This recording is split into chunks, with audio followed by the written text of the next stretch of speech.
This is Partners in Practice, a weekly series dedicated to the evolving field of the advanced practice clinician. Here is your host nurse practitioner, Mimi Secor. Increasing numbers of nurse practitioners are working internationally, responding to disasters and outbreaks of diseases, such as the recent cholera epidemics in Haiti, Nigeria, Chad, Cameroon, Niger, Pakistan, and many other countries. In 2009, over 200,000 cases of cholera were reported by the World Health Organization worldwide, with nearly 5,000 associated deaths in 45 different countries. You're listening to ReachMD XM160, the channel for medical professionals. Welcome. I'm nurse practitioner Mimi Secor, your host, and with me today is nurse practitioner Maryana McGlasson, who just returned from working for 3 months in Nigeria for Doctors Without Borders, helping with the cholera epidemic there. Hello, Maryana. Welcome to ReachMD. Hello, Mimi. What inspired you to do this type of work? I mean, it's a dramatic change from working in the United States. Well, for me, it's always been my overarching desire to help the underserved. It's really what drove me to go to nursing school in the first place and then on to my nurse practitioner training. It's always been present, but I think what prompted me in this last year to really make a push to make this dream a reality was that 10 years had passed since I first finished nursing school, and I realized that you finish one program, you have more debt, you have to get experience, then you get more education and more debt. And before I knew it, I had woken up, and it was 10 years later, and I had completely gotten away from my original goal. But I think for me, it's always been a desire to really do something dramatic to make a difference in the underserved around the world. How did you prepare yourself for this kind of work? I think for me, each job I've taken over the past 5 to 10 years has had this as an end goal. So as I've taken career choices, I've continually tried to take positions that allow me to work with underserved individuals. I've taken foreign languages as I've gone. And then this year, I had to make some pretty dramatic life decisions, selling a home, choosing career paths and jobs that would allow me to have some flexibility. So it really did take quite a bit of effort to be able to carve 3 months out of my life and my career to set aside for this. Why did you choose to work with Doctors Without Borders? Well, I think for me, I did a lot of research of different nonprofit organizations and non-governmental groups around the world. And Doctors Without Borders really stood out to me as, in my mind, the best of the best. There are plenty of organizations doing phenomenal work around the world, but the core charter and the core goals of Doctors Without Borders really matches with a lot of my ideals and a lot of the principles that we as nurse practitioners hold to, of treating everyone equally and providing the best care that is possible, even in very difficult situations. And I really was able to buy into a lot of their ideals. What's the process for becoming a volunteer with this organization, Maryana? They are actually quite selective. A lot of people have been astonished at the waiting period and the length that they go to ensure that they have the best volunteers possible. It was about a 7 to 9 month process between, my first application, a couple months later, an interview. A few months after that, I was after a thorough background check and a very extensive reference check. I was able to go to an orientation in New York City where their headquarters are in the United States. After that week-long orientation, they put me into what they call a candidate pool. At this point, they still make no promises that at any point I will be offered an assignment, so it's kind of a matter of waiting. I felt fairly confident that with some of my skills and my desire to go that they would call me for an assignment, but there were no promises. But luckily, they eventually did call me. How much notice, Maryana, were you given before leaving on your assignment? About 3 days. It's a cholera emergency, so they got a call from a doctor in the field in Nigeria on a Sunday. They called Paris and said, the epidemiological data is suggesting that we are beginning an epidemic at this point. They contacted Paris. Paris contacted New York. By Monday afternoon, they had contacted me with the preliminary discussion.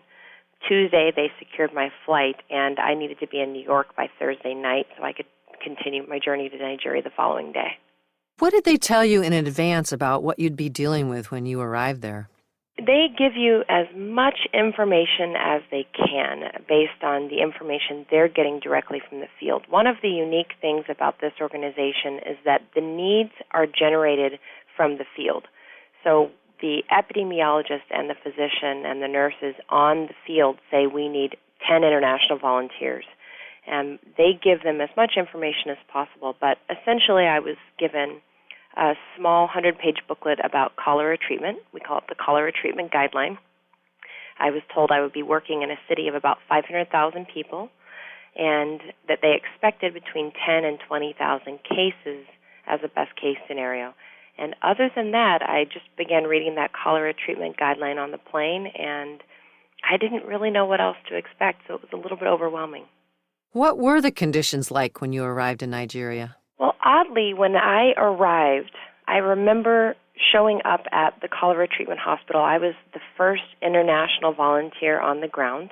And I remember after all of this rushing for 2 to 5 days to get from my home in Phoenix to New York all the way to Nigeria, I remember looking around at this tent hospital that had been set up, and my first thought was, what was the rush? They've already done all of the work. I don't know why they needed me to come so quickly. I was very puzzled. That was the voice of inexperience. I had no idea how much work was headed our way. One of the strengths of Doctors Without Borders is the logistical side of things. They have teams of logisticians who are able to, in very short order, create an entire tent hospital. We saw that in action after the earthquake in Haiti about a year ago.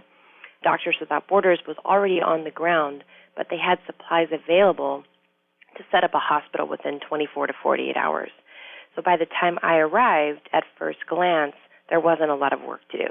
Unfortunately, we had plenty of work to do, so that was a little bit of inexperience on my part, but happily there was plenty of work. What was your role when you first arrived? Well, it was my first assignment with Doctors Without Borders, and they do their best to screen candidates very, very carefully, but you really don't know how people are going to react on their first mission. So they try to start people off in very basic roles with the understanding that the number one quality they look for is flexibility. So I was told I would be working as a nurse. They don't have a defined role for nurse practitioners, obviously, because that's not something we see internationally at this point. So I was told I would just be a nurse. So my first job was being one of just a handful of medical staff. We were frantically caring for, at times, 150 to 200 patients among 3 to 4 nurses. So the first week was just calming down the situation. About a week later, I apparently showed a little bit of strength, and they promoted me to nurse supervisor. And about a week after that, I was promoted to nurse manager.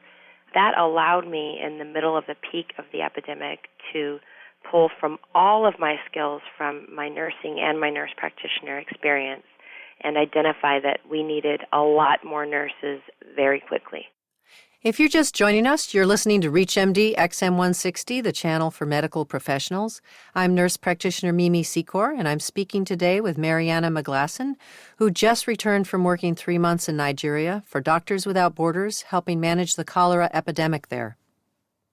So you were just describing how your role evolved there, and how many weeks on the job when you were promoted to manager? I had been there about 2 weeks. It seemed like 4 to 5 months at that time. We were working 16, sometimes 18 hours a day, 7 days a week. Time moves very, very slowly.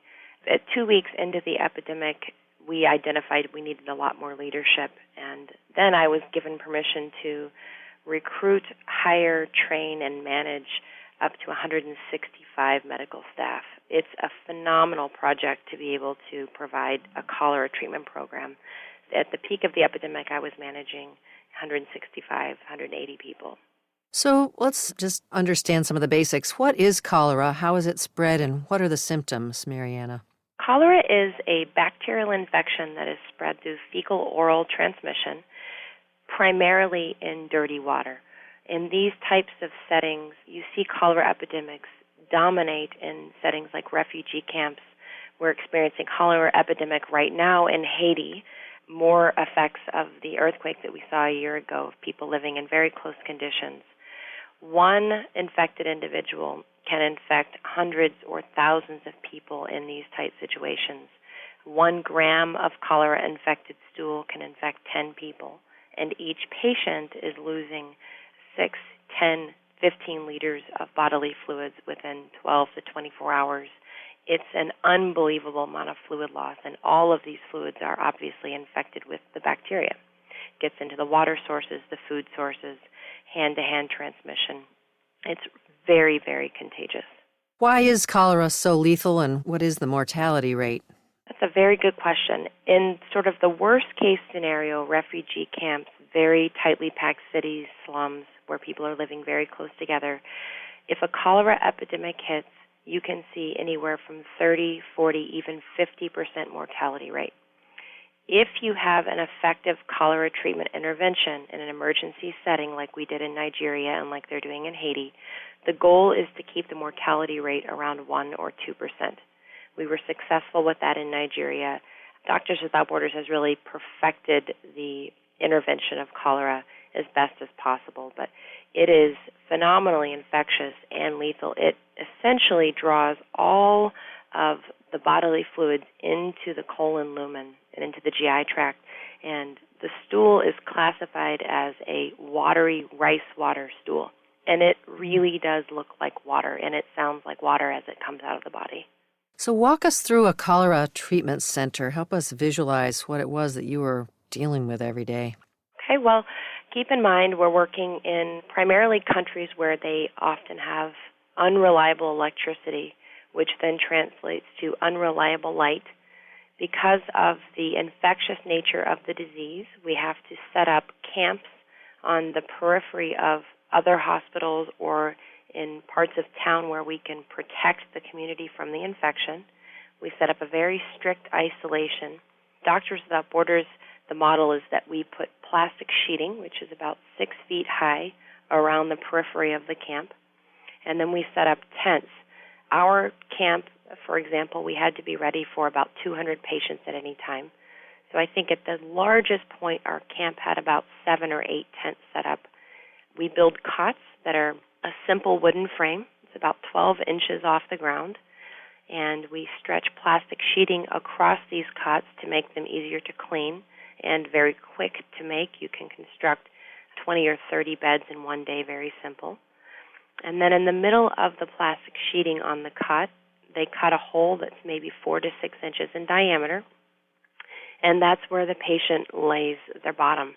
Underneath the cot, we have one bucket to catch the stool, and then to the side of the cot, we have another bucket for the vomit.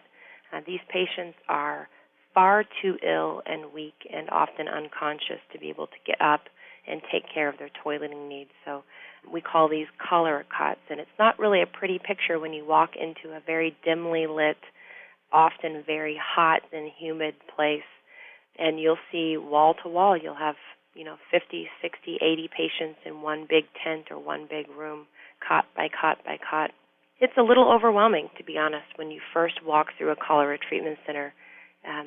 Patients are so very close to the brink of death, and they wax and wane in this state sort of between life and death for 2 to 3 days before they really come back.